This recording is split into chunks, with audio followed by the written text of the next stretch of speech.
എല്ലാവർക്കും സ്നേഹവന്ദനം. ഉൽപ്പത്തി പുസ്തകം 3-ാം അധ്യായത്തിന്റെ 14 മുതൽ 21 വരെയുള്ള വചനഭാഗമാണ് ഇന്നത്തെ ധ്യാനത്തിനായി തിരഞ്ഞെടുത്തിരിക്കുന്നത്.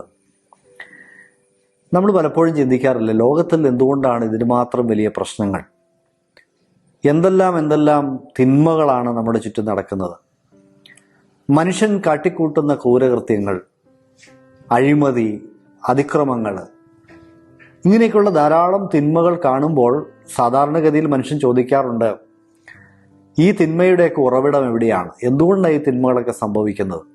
ചില ആളുകൾ ചിന്തിച്ച് എത്തിച്ചേരുന്ന ഒരു നിഗമനമാണ്, സ്നേഹമുള്ള ഒരു ദൈവമില്ല.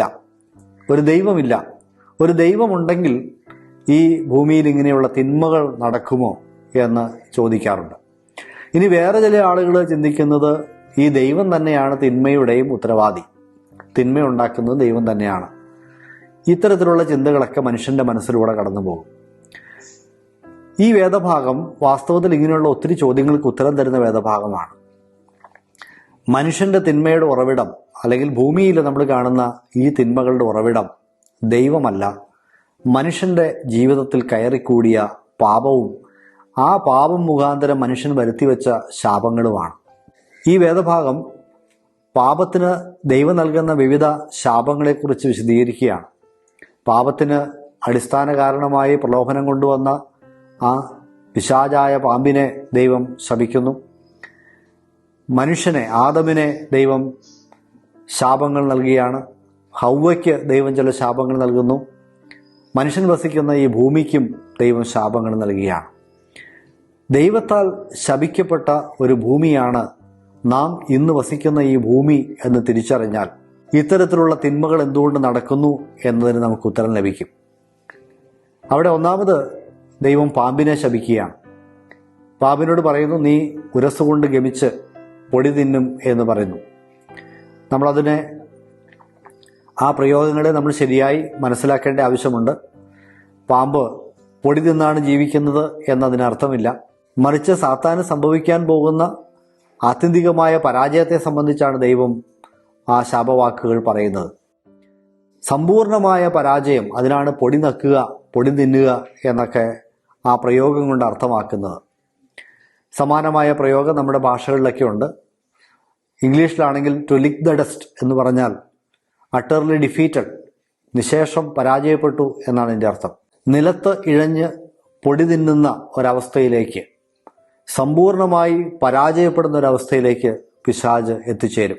എന്നിട്ട് ദൈവം പറയുന്നു, സ്ത്രീയുടെ സന്തതി സർപ്പത്തിന്റെ തലയെ തകർക്കുമെന്ന് പറയുകയാണ് 15-ാമത്തെ വാക്യത്തിൽ. കർത്താവായ യേശുക്രിസ്തു എന്ന സ്ത്രീയുടെ സന്തതിയിലൂടെ പിശാചിന്റെ ആത്യന്തികമായ പരാജയം അവിടെ നടപ്പാക്കപ്പെടും എന്ന് ദൈവം മുൻകൂട്ടി പറയുകയാണ്.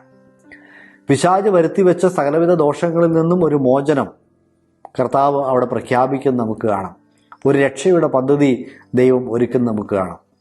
പാപം ചെയ്ത് ദൈവത്തിൽ നിന്ന് അകന്നുപോയി ആ പാപത്തിന്റെ പരിണിത ഫലങ്ങൾ സ്വയം ഏറ്റെടുത്തുകൊണ്ട് ഒരു ശാപഗ്രസ്തനായി ഈ ഭൂമിയിൽ ജീവിക്കുന്ന മനുഷ്യന് പ്രത്യാശയുടെ വാക്കുകൾ ദൈവം നൽകുകയാണ്.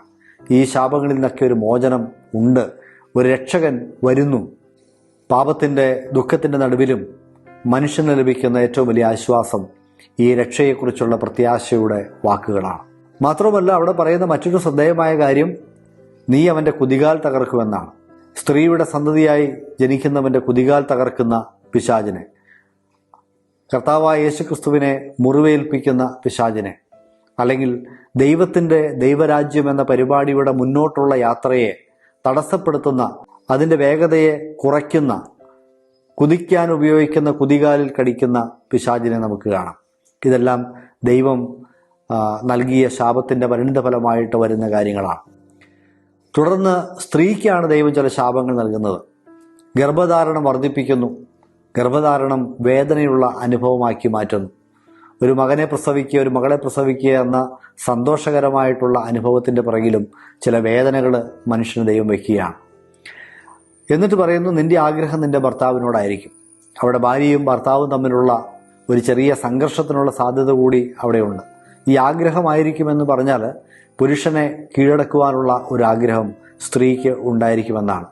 പുരുഷനെ ദൈവം അധികാരിയാക്കി വെച്ചിരിക്കുന്നു. എന്നാൽ ആ അധികാരത്തെ മറികടക്കുവാൻ, ദൈവം നൽകിയ ഈ അധികാരത്തെ നിയന്ത്രിക്കുവാൻ, തൻ്റെ കീഴിലേക്ക് കൊണ്ടുവരുവാനുള്ള ഒരു പാപകരമായ ശ്രമം സ്ത്രീയുടെ ഭാഗത്തു നിന്ന് ഉണ്ടാകും എന്ന് ദൈവം പറയുകയാണ്.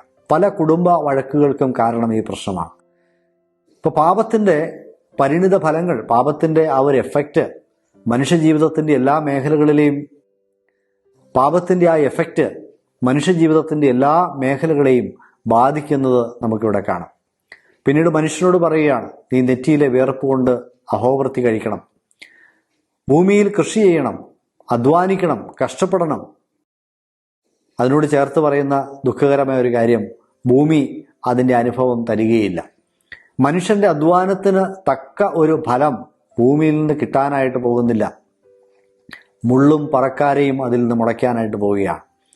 മനുഷ്യൻ നല്ലത് ഭൂമിയിൽ നിന്ന് ലഭിക്കുവാൻ ആഗ്രഹിക്കുമ്പോൾ മനുഷ്യൻ്റെ അധ്വാനത്തിന് ഫലം കിട്ടാതെ മനുഷ്യൻ്റെ കൃഷിയെ ബുദ്ധിമുട്ടിലാക്കി തീർക്കുന്ന കളകൾ അതിൽ നിന്ന് മുളയ്ക്കുകയും ഒക്കെ ചെയ്യും. അപ്പോൾ ഭൂമി അതിൻ്റെ ഫലം നൽകുകയില്ല. പിന്നീട് ദൈവം ഭൂമിയെ ശപിക്കുന്നു, നിന്റെ നിമിത്തം ഭൂമി ശപിക്കപ്പെടും. എന്നാൽ മനുഷ്യനോട് ഒരു കാര്യം കൂടി ദൈവം പറഞ്ഞു, പൊടിയിൽ നിന്ന് നിന്നെ എടുത്തു, നീ പൊടിയിലേക്ക് തിരികെ ചേരും. മരണം ഉള്ളവനായി തീരുന്ന മനുഷ്യനെ നമുക്കവിടെ കാണാം. അപ്പോൾ ദൈവം പറഞ്ഞു, ഇത് തിന്നുന്ന നാളിൽ നീ മരിക്കുമെന്ന് പറഞ്ഞു. പക്ഷേ ആ തിന്ന ദിവസം അവൻ മരിച്ചതായിട്ട് കാണുന്നുണ്ടോ എന്ന് ചോദിച്ചാൽ, ആത്മീകമായി ദൈവത്തിൽ നിന്ന് അവൻ വേർപെട്ടു, മരണം സംഭവിച്ചു. എന്നാൽ അവൻ്റെ ശരീരത്തിൽ മരണത്തിൻ്റെ പ്രമാണം പ്രവേശിച്ചു, അവൻ മരിക്കുന്നവനായി തീർന്നു. ഈ ജീർണതയാണ്, ഈ പാപത്തിൻ്റെ ശാപമാണ് മനുഷ്യൻ ഇന്ന് അനുഭവിക്കുന്ന സകല തിന്മകളുടെയും കാരണം. റോമാലേഖനം 8-ാം അധ്യായത്തിൻ്റെ 20 മുതൽ 22 വരെയുള്ള വചനങ്ങൾ വായിച്ചാൽ അവിടെ പൗലോസ് അപ്പോസ്തലൻ രേഖപ്പെടുത്തിയിരിക്കുന്നത്, ഈ സൃഷ്ടി മുഴുവനും ഈറ്റുനോവോടെ ഞെരുങ്ങുകയാണ്. ദ്രവത്വത്തിൻ്റെ ദാസ്യത്തിൻ്റെ കീഴിലാണ് ഈ ഭൂമി മുഴുവൻ. അഥവാ ദ്രവിച്ചുകൊണ്ടിരിക്കുന്ന, നാശത്തിൽ നിന്ന് നാശത്തിലേക്ക് പോയിക്കൊണ്ടിരിക്കുന്ന ഒരു ഭൂമിയിലാണ് നാം വസിക്കുന്നത്. പാപത്തിൻ്റെ ശാപം വസിക്കുന്ന ഈ ഭൂമിയിൽ നിന്ന് ഒരു നന്മ ഉണ്ടാവുക അസാധ്യമാണ്. അതുകൊണ്ട് പ്രിയമുള്ളവരെ, നമുക്ക് ചുറ്റുപാടുമുള്ള തിന്മകളെ കാണുമ്പോൾ ഈ തിന്മയുടെ ഉറവിടം ദൈവമാണ് എന്ന് ചിന്തിക്കാതിരിക്കുവാൻ നമുക്ക് കഴിയണം. ഈ തിന്മയുടെ എല്ലാം ഉറവിടം മനുഷ്യൻ്റെ പാപമാണ്. ആ പാപത്തിൻ്റെ കാരണഭൂതനായ പിശാചാണ് എന്ന് നമുക്ക് ചിന്തിക്കാനായിട്ട് സാധിച്ചാൽ ദൈവത്തിനെതിരെ പിറുപിറുക്കാതിരിക്കുവാൻ, ദൈവത്തെ തള്ളിപ്പറയാതിരിക്കുവാൻ നമുക്ക് കഴിയും.